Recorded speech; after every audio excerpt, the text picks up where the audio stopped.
Hello student, आप सभी का नीरू कोचिंग क्लास की इस यूट्यूब जर्नी में मैं आप सभी का पुनः स्वागत करता हूं। अगर आप हमारे चैनल में नए हैं तो चैनल को आज ही सब्सक्राइब कीजिए और अभी तक हमारे प्ले स्टोर से नीरू कोचिंग क्लास ऐप अगर डाउनलोड नहीं किए हैं तो आज ही डाउनलोड कीजिए। मैं डिस्क्रिप्शन में आपको लिंक दे दिया हूं, ठीक है। इसलिए डाउनलोड करने बोल रहा हूं क्योंकि आपको फ्री में आपको नोट्स दिया जा रहा है। इससे बेहतर काम कौन कर सकता है। आपके भविष्य के लिए हमेशा काम करने वाला एक ही संस्था है नीरू कोचिंग क्लास, ठीक है। आप जल्दी से जल्दी जुड़िए और आप आज सबसे बेहतरीन टॉपिक, ठीक है, हम लोग पढ़े गॉस प्रमेय। और गॉस प्रमेय के अनुप्रयोग का पहला टॉपिक है अनंत लंबाई के सीधे आवेशित तार के कारण विद्युत क्षेत्र, या तार के विद्युत क्षेत्र का कारण लिखना भूल गया हूं तो तार के कारण क्या लिख लेना, कारण लिखना, ठीक है। तार के कारण विद्युत क्षेत्र की तीव्रता, ये हम लोग को आज ज्ञात करना है। अभी पहले बता रहा हूं, ठीक है। तो सबसे पहले आप लोग बहुत टाइम वेस्ट नहीं करना चाहते हम लोग, ठीक। मैं आप लोग के लिए हिंदी लिख दिया था, ठीक। हिंदी इसलिए लिखा था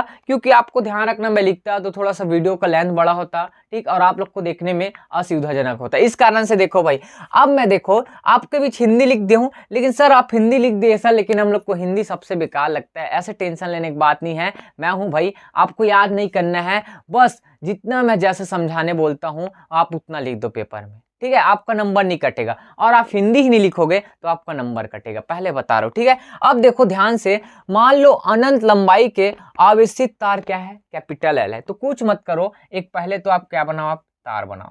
ये क्या है भाई, आपका क्या है, एक तार है, ठीक है। और इसका नाम क्या दे दिया हम लोग, कैपिटल एल दे हैं, ठीक है। अब देखो उसके बाद, और ठीक, रैखिक आवेश घनत्व तो क्या है, लैम्डा। तो लैम्डा क्या होता है, यहाँ पास एक नया चीज है लैम्डा, हम लोग पहला चैप्टर में कभी मैं डिस्कस किया हूँ। लैम्डा को बोला जाता है रैखिक आवेश घनत्व।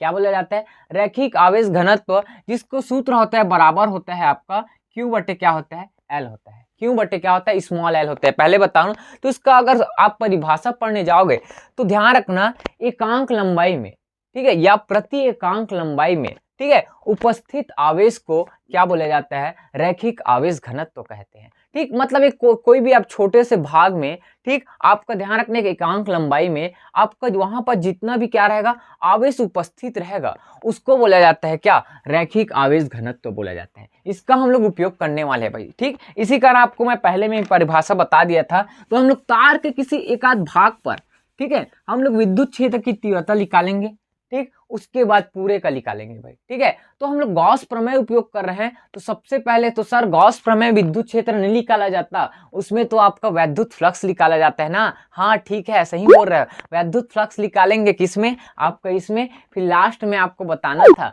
विद्युत क्षेत्र, ठीक, विद्युत क्षेत्र बताना है। तो पहले वैद्युत फ्लक्स निकालो, फिर विद्युत क्षेत्र लिख लेगा, देखना ध्यान से। तो देखो रैखिक आवेश घनत्व तो क्या है, लैम्डा है। इससे आर दूरी पर एक बिंदु क्या है बोला गया, पी है। तो मैं देखो यहां से कितना दूरी पर बोला गया मेरे प्यारे साथियों, आर दूरी पर। तो मैं ले लिया आर दूरी पर। आर दूरी पर ध्यान रखना एक क्या होगा, बिंदु होगा, जिसका नाम क्या है, पी। आर दूरी पर एक बिंदु पी है जिस पर विद्युत क्षेत्र की तीव्रता ज्ञात करनी है। यहाँ पास लिखा हुआ है जिस पर विद्युत क्षेत्र की तीव्रता ज्ञात करनी है, ठीक है। अब ये सबको पता है विद्युत क्षेत्र की तीव्रता ज्ञात करना है यहाँ पास, ठीक है। अब उसके बाद नेक्स्ट लाइन को देखो, तार एल को अक्ष मानकर, मतलब क्या बोल गए, ये तार है उसको अक्ष मानकर आर त्रिज्या, ठीक, आर इसका त्रिज्या है, और क्या बोला है, एल लंबाई की एक बेलन की कल्पना करे। क्या बोला है, एल लंबाई की एक बेलन की कल्पना करे। तो आपको ध्यान रखना एक बेलन की कल्पना करना है, ठीक है। तो बेलन इस तरह से होता है भाई, सबको पता होगा भाई, ठीक है। आप चाहो तो इसको अच्छे से बना लेना, मैं आप लोग के बीच बना देता हूँ, ठीक है, थोड़ा सा मेरे से मिस्टेक ना हो, ठीक। तो आप लोग देखना भाई, सब लोग ध्यान से देखना, ठीक। ये बेलन ऐसे दिखता होगा, ठीक, और नीचे भी आपका ऐसी होगा, ठीक। और इसको चाहो तो आप छोटा कर सकते हो लेंथ को, इसको यहाँ पास, ठीक है। तो हम लोग ऐसे ला रहे हैं, ठीक है भाई, ध्यान से देखना सब लोग, क्या हो सकता है, ये बेलन, ठीक है भाई। और इसको नीचे को भी ऐसे कर सकते हैं, ठीक। थोड़ा सा आगे पीछे हो सकता है, छोटा बड़ा ध्यान देना थोड़ा सा, मैं थोड़ा सा और अच्छे से कर देता हूँ इसको, ठीक। यहाँ तक किसी डाउट, ये बेलन की तरह दिख रहा होगा। और ध्यान रखना यहाँ से यहाँ तक कितना दूरी था भाई, आर दूरी, और एक बिंदु क्या बोले थे आप, पी बोले थे, जी सर ये मेरे को भी पता है, ठीक है। अब देखो, और एल लंबाई, जो तार की लंबाई है क्या माने थे, एल मान लिया भाई, कितना मान लियो, एल मान लियो। अब देखो उसके बाद बेलन की कल्पना करते हैं, और बेलन का बंद पृष्ठ गॉसी पृष्ठ की तरह व्यवहार करेगा। मतलब ये जो पूरा बेलन है वो किसकी तरह व्यवहार करेगा, गॉसी पृष्ठ की तरह व्यवहार करेगा। और जब भी गॉसी पृष्ठ की तरह व्यवहार करता है तो आपको सबसे पहले वैद्युत फ्लक्स निकालना होता है इस पृष्ठ का, ठीक है। तो हम लोग इन पृष्ठ का क्या निकालेंगे, वैद्युत फ्लक्स। तो आपको देखो सर इसमें 3 पृष्ठ दिख रहे हैं, यहाँ पास एक अलग भाग हो गया, ये अलग भाग हो गया और ये आपका क्या हो गया, अलग भाग। तो उसी को हम लोग लिख दिए हैं, बेलनाकार गौसीय पृष्ठ को 3 भागों में बांटा गया है। कितना भागों में बांटा गया है भाई, 3 भागों में बांटा गया है। तो देखो इस वाले भाग को बोले हैं हम लोग S1 बोल रहे हैं, ठीक है, और इस वाले भाग को बोला जाता है S2 और इस वाले भाग को बोला जाता है S3।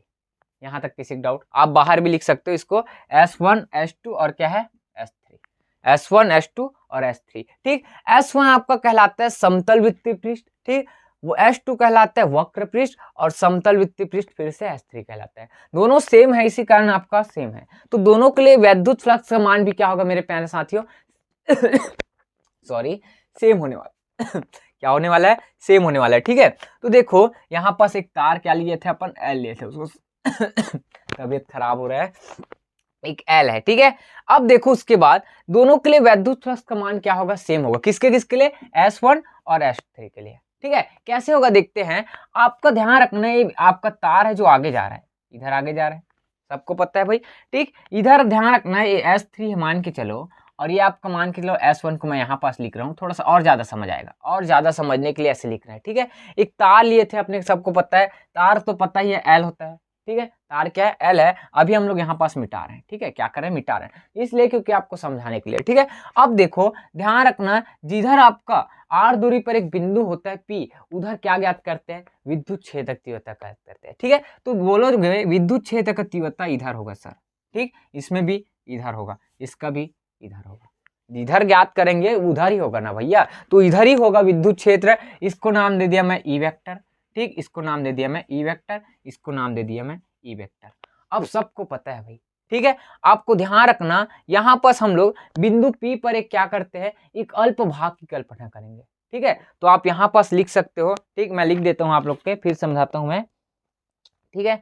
आपको ये वाला जो पृष्ठ है, ये वाला भाई ध्यान रखना, ये वाला जो दिख रहा है, ये वाला भाग, ये वाला, ठीक है, ये वाला इतना जो भाग दिख रहा है, ये आपका कहलाता है क्या, वक्र पृष्ठ, जिसका नाम है S2। ये समतल है दोनों, ठीक है। तो ध्यान रखना, यहाँ पास हम लोग थोड़ा सा मान के चलते हैं, इधर आपको हो गया तो मैं मिटा रहा हूँ, ठीक, थोड़ा सा लिखना पड़ेगा भाई, थ्योरी नहीं लिखोगे तो आपको नंबर नहीं मिलेगा, पहले बता रहा हूँ, इस बात को याद रखना, थ्योरी तो लिखना पड़ेगा भैया, ठीक है। अब देखो हम लोग एक लिख रहे हैं, कंडीशन है बेलन के, यहाँ पास लिखना है आपको बेलन के वक्र पृष्ठ, कौन सा पृष्ठ भाई, वक्र पृष्ठ पर क्षेत्रफल अवयव,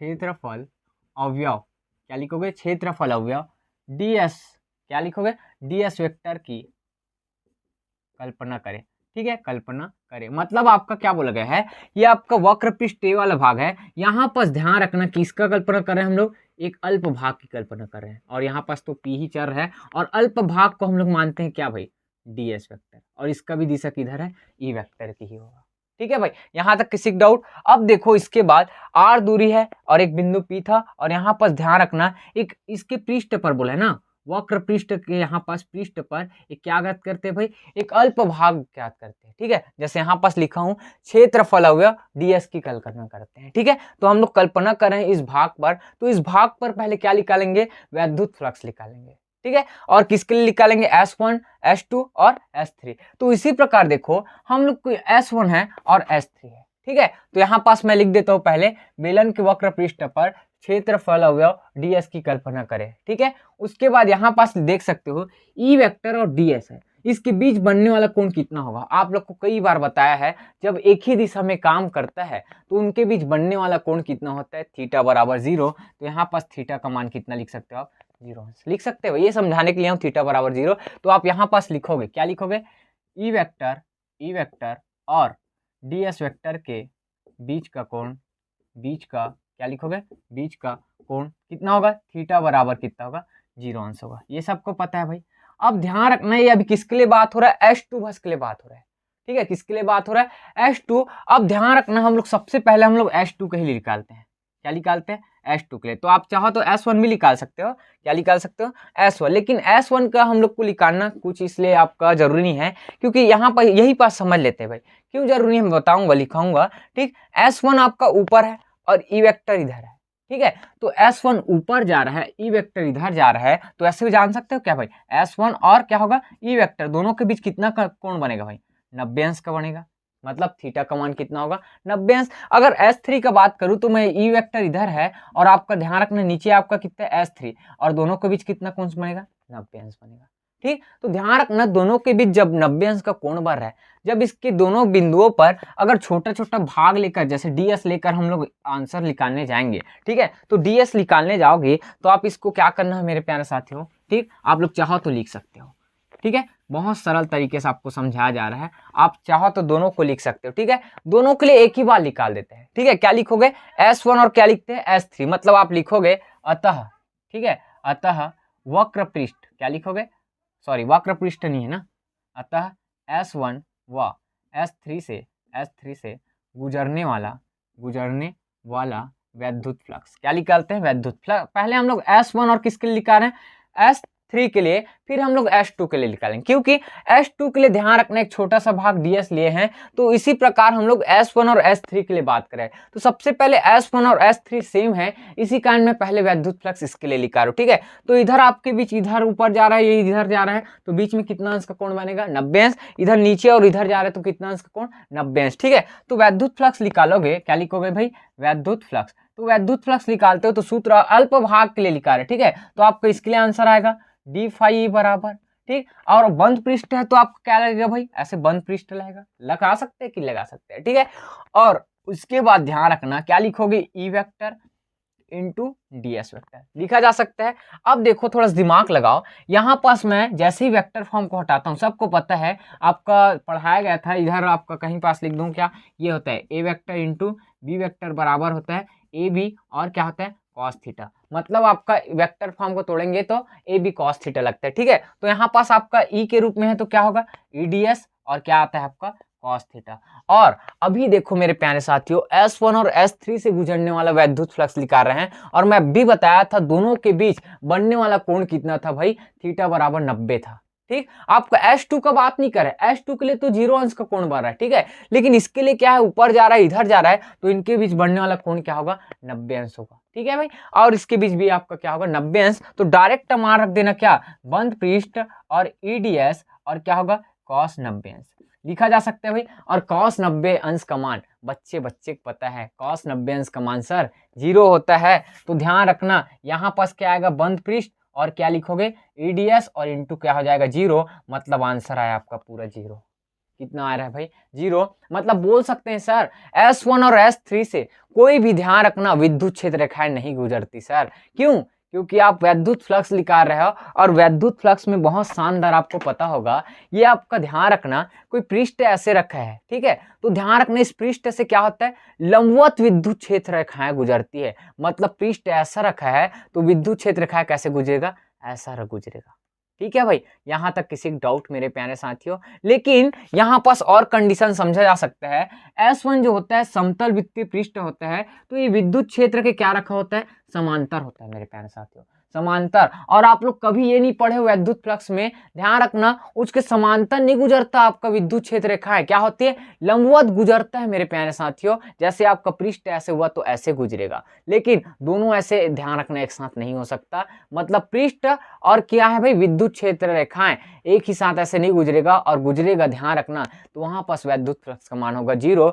और इसी कारण ये कंडीशन वही फॉलो कर रहा है, ठीक है। ये पृष्ठ रखा था तब तो 90 लिए, लेकिन अगर आप और समझना चाहो तो विद्युत क्षेत्र, ठीक है भाई, ध्यान रखना समतल वित्तीय पृष्ठ जो है वो विद्युत क्षेत्र के क्या रखा है समांतर रखा है, इसी कारण S1 और S3 का मान भी लिया जा सकता है 0, लेकिन हम लोग और इसको अलग तरीके से आपको और ज्यादा समझ आया करके ऐसे निकाले, ठीक है। अब उसके बाद हम लोग क्या करते हैं, अब S2 से निकालते हैं, किससे निकालते हैं S2 से, तो S2 के बीच बनने वाला कोण कितना बनना था भाई थीटा बराबर 0, क्योंकि आपका ई वेक्टर और ds वेक्टर है जो एक ही दिशा में काम करे, इधर ही काम करे, तो उनके बीच बनने वाला कोण कितना होगा मेरे प्यारे साथियों थीटा बराबर 0। तो अब हम लोग इधर सॉल्व करते हैं, ठीक है, आपको बेहतरीन ढंग से समझाया जा रहा है, ठीक। अब ध्यान रखना कुछ नहीं करना है, आपको हिंदी में लिखना है, क्या लिखोगे अतः, क्या लिखोगे भाई अतः, अतः क्या लिखोगे S2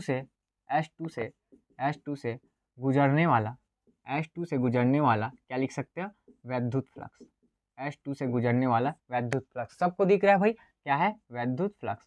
ठीक है, वैद्युत फ्लक्स लिखा रहे हो तो फिर अभी मैं बताया था, फिर से इसके लिए अल्प भाग होगा, मतलब अल्प भाग के लिए लिखा रहे हैं भैया। यहाँ पास क्या लिखा हूं मैं? ds लिखा हूं, तो ds के लिए अल्प भाग ऐसे लिख सकते हैं, बराबर फिर से बंद पृष्ठ के लिए आपको सूत्र पता है, ई वेक्टर इंटू क्या होता है? ds vector. फिर से इस वेक्टर फॉर्म को हटाओगे तो क्या आएगा भैया? आपका ई ds और कितना होगा?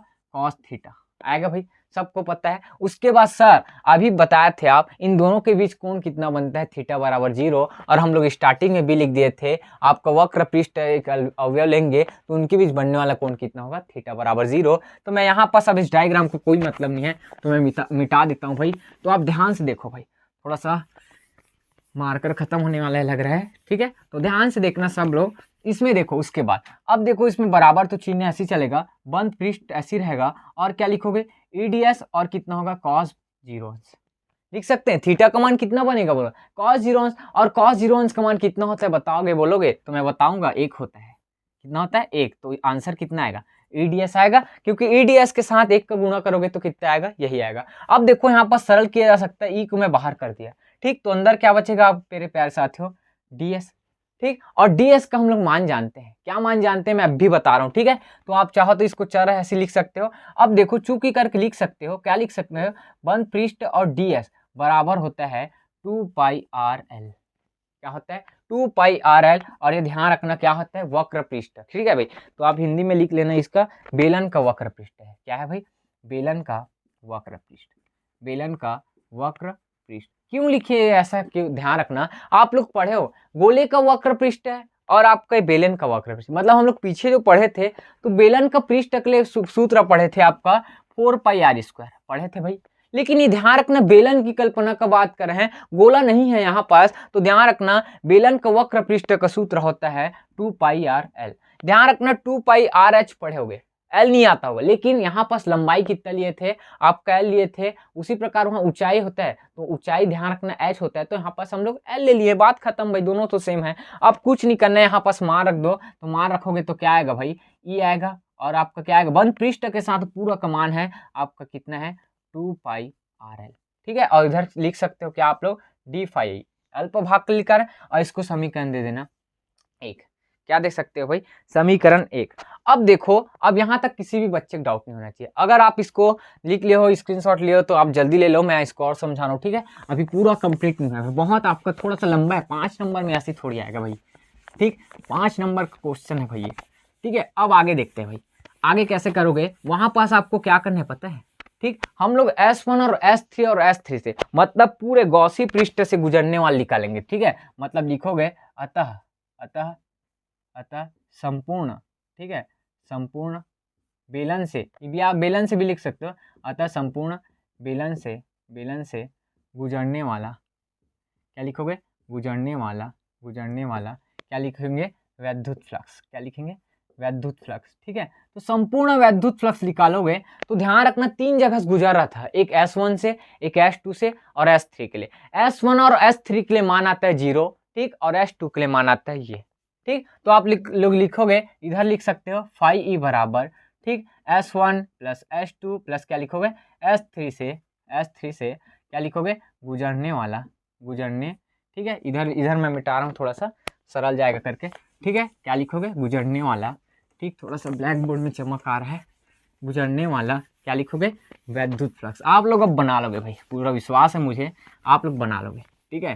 तो देखो भाई, गुजरने वाला क्या लिख रहे हैं? वैद्युत फ्लक्स। यहाँ पास लिख देता हूँ गुजरने वाला वैद्युत फ्लक्स, ठीक है, गुजरने वाला वैद्युत फ्लक्स। अब सब लोग ध्यान से देखना, आप लोग फाई तो फाई ही रहेगा, ठीक, संपूर्ण लिखा रहे हैं तो फाई लिखेंगे भाई, उधर अल्प लिखते थे डी फाई, ठीक है। अब देखो S1 plus S2 plus S3 सबके लिए मान जानते हैं।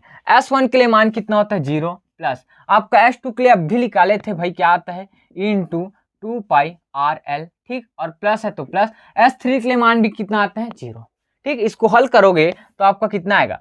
फाई ई बराबर आएगा इंटू कितना होगा? 2πrl। इसको समीकरण दे देना, कितना? 2 देना मेरे प्यारे साथियों।